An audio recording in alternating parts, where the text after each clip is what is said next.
Okay, YouTube. This is my 1988 GMC C3500 two-wheel drive crew cab dually. I just bought it about 2 months ago. Got a really smoking deal on it. I've been looking for one for about 3 years. Bought this one for $2,800. No rust. It's got one dent in the driver's side door and a little scrape on the other side,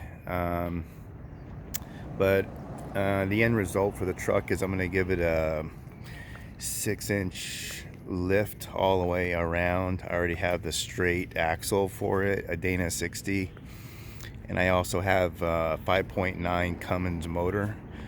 The 130,000 miles on it came out of a school bus in Palm Springs, so that's pretty much ready.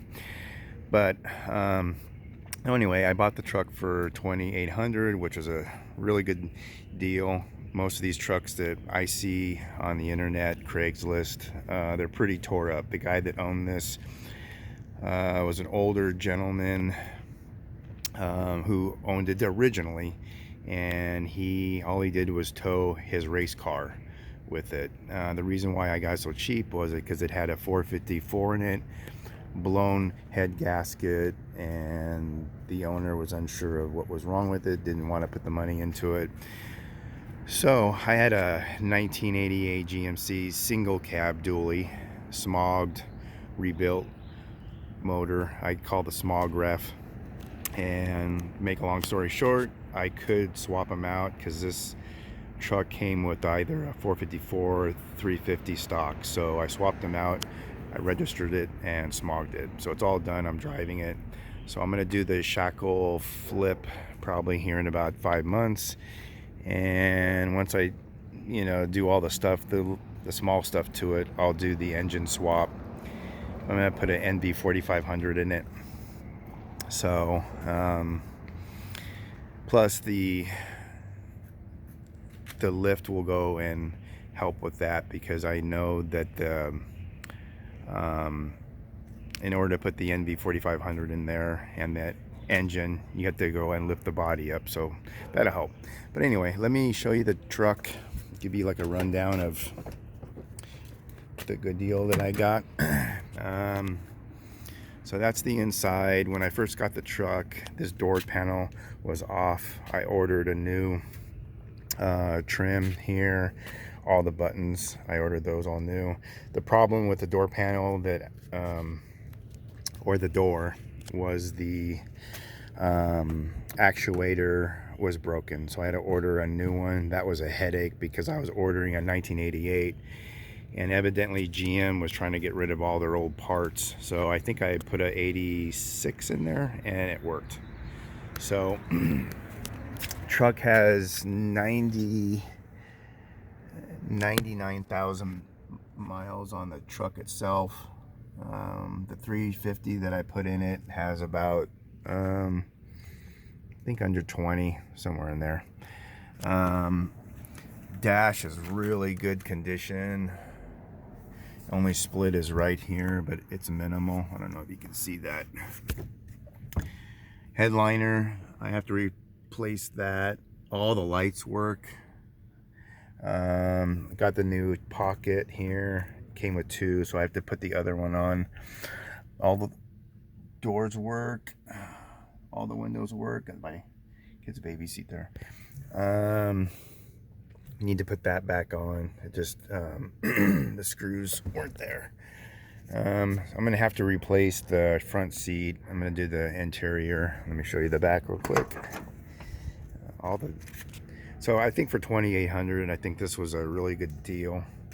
The back seat is almost perfect, but I'm probably gonna have to just redo it just so that it matches the front.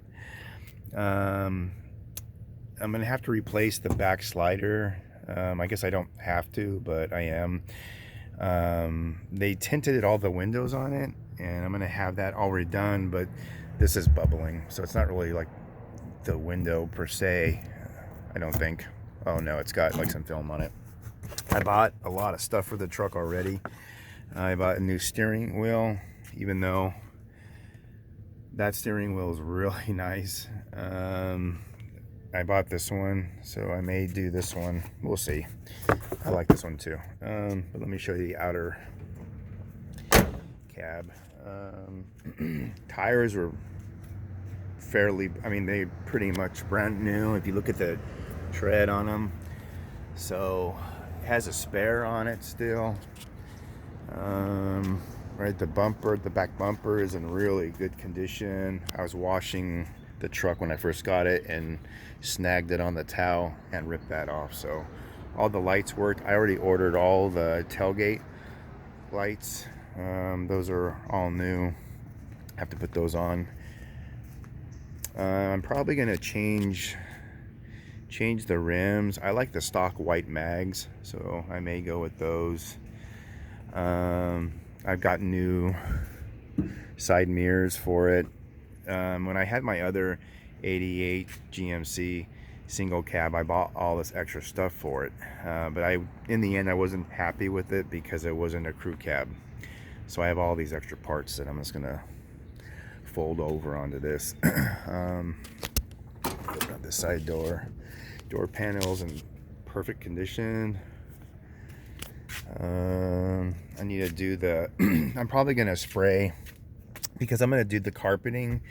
You know, I've been looking at lots of videos and talking to a lot of people. When you put the Cummins into this, this truck is comfortable. I mean, I've driven it already on the freeway. It's so comfortable. I can't believe it. However, what I've heard is when you put the Cummins motor in it, it's loud. So I'm going to try to do my best about quieting the cab. So when I pull out the seats to do the interior and the headliner, and I have to do the rug, what I'm going to do is I'm going to spray the bottom of the floor and the roof. I'm going to spray it with lizard skin. I've used that before on another build that I did, and that stuff is great. And I'm going to do like the heat and sound on this, so when I put the Cummins motor in it, it won't be that bad. So the front bumper doesn't even have a scratch on it, and I'm probably going to do from LMC, you can buy the new grill on it, but I think I'm going to do the chrome. I think it's chrome or it's brush finished. Let me show you the engine really quick. And when I say that I put the motor in, I did not. I could have, but this is my daily driver, so I had to kind of hurry. Let me tell you a little bit about the motor here. So 350, so it's a little bit better on gas. Air conditioning is all there. Heater, I think the heater is leaking, so I'm gonna have to go and redo that, the heater core on it. The air conditioning is all there. It came stock. However, I need to figure out the bracket for that. The AC bracket, the only spot for this thing right now is driver's side above, so I have to find a bracket for that. I've been having a problem. So my guy put the 350 in. It took him about a week and a half, 2 weeks, because he had to change out some wiring. There's also, I don't want to say a computer, but there's a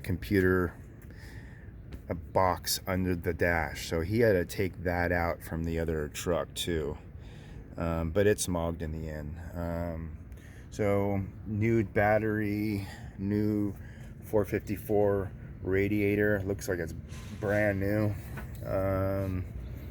And then I had to replace this because it was leaking on this truck, and I swapped it out, and this one is not leaking right now, so use that until it fails. I'm gonna put in a double battery because I'll need that when I put the Cummins motor in, so I'm gonna do all the wiring. Still has the jute up here, so I think that's it. I ordered all the lights for the cab up on top.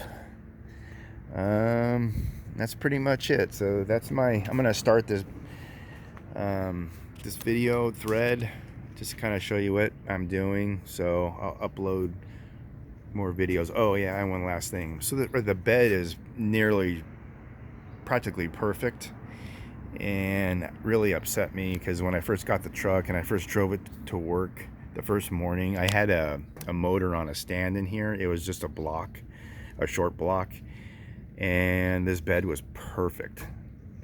And what did I do? I hit the brakes and that motor slid forward and dented my bed right there. So that really upset me. That ruined my day, actually. So, but what I'm going to do is just, I was thinking that I was going to go like and lift up the bed here because I think the wiring's on the frame. Just lift it up and then get in there and pull this out. But I'm going to put a transfer fuel tank up here because I go to Havasu all the time, and I'm gonna spray the bed liner in here and just pull that back out. And when I do that and I put the fuel cell in there and the workbox on top of that, you won't see it anyway, so that's okay. So so there you go. That's my truck, and more to come.